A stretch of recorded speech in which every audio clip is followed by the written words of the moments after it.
I want to ask you about the recruiting of forced labor. As I understand it, you knew about the deportation of 100,000 Jews from Hungary for subterranean airplane factories.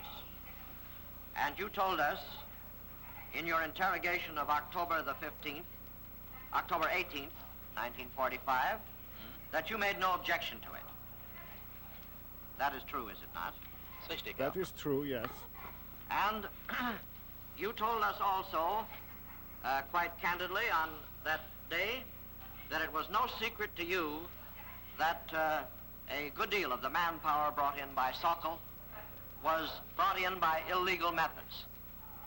That is also true, is it not? Ich habe damals sehr darauf geachtet. I took great care at the time to notice what expressions the interrogating officer used. He used the expression, "They came against their wish," and that I confirmed. Well, in any event, you knew that at the Fuhrer conference in August 1942, the Fuhrer had approved of all coercive measures for obtaining labor if they couldn't be obtained on a voluntary basis. And you knew that that program was being carried out. As a matter of fact, you didn't give any particular attention to the legal side of this thing, did you? You were after manpower. Is that the fact? It's absolutely correct. That is absolutely correct. And whether it was legal or illegal wasn't your worry. Ich glaube, dass I consider that in view of the whole war situation and of our views in general on this question, it was justified. Well, document 258, establishing the SS as being the guards.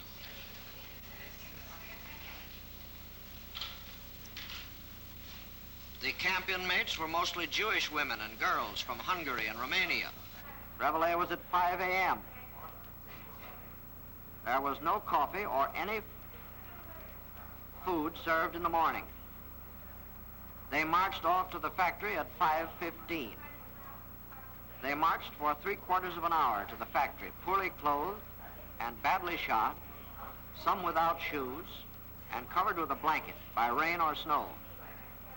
Work began at 6 a.m. Lunch break was from 12 to 12:30. Only during the break was it at all possible for the prisoners to cook something for themselves from potato peelings and other garbage. The daily work period was one of 10 to 11 hours. Although the prisoners were completely undernourished, their work was very heavy physically. The prisoners were often maltreated at their work benches by Nazi overseers and female SS guards. At 5 or 6 in the afternoon, they were marched back to camp. The accompanying guards consisted of female SS who, in spite of the protests from the civil population, often maltreated the prisoners on the way back by kicks, blows, and scarcely repeatable words. It often happened that individual women or girls had to be carried back to camp by their comrades owing to exhaustion.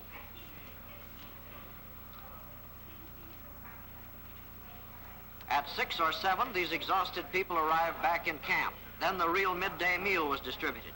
This consisted of cabbage soup. This was followed by the evening meal of water soup and a piece of bread, which was for the following day. Occasionally, the food on Sundays was better. An inspection of the camp, as long as it existed, was never undertaken by the firm of Krupp.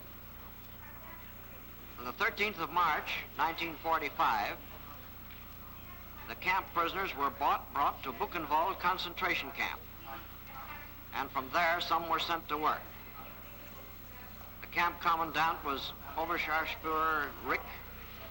The present whereabouts, that doesn't matter. In your estimation, that, I suppose, is also an exaggeration. Ich möchte zunächst grundsätzlich sagen, weil Sie... First, I should like to say, as you have so often mentioned my non-responsibility, that if, in general, these conditions had been true, on the basis of my statement yesterday, I should consider myself responsible. I refuse to evade responsibility. But the conditions were not what they are said to have been here. There are only individual cases which are quoted. My position is such that I feel it is my duty to protect the heads of factories from any injustice which might be done them. The head of a factory could not bother about the conditions in such a camp. I cannot say whether the conditions were as described in this camp. We have seen so much material on conditions in concentration camps during the trial.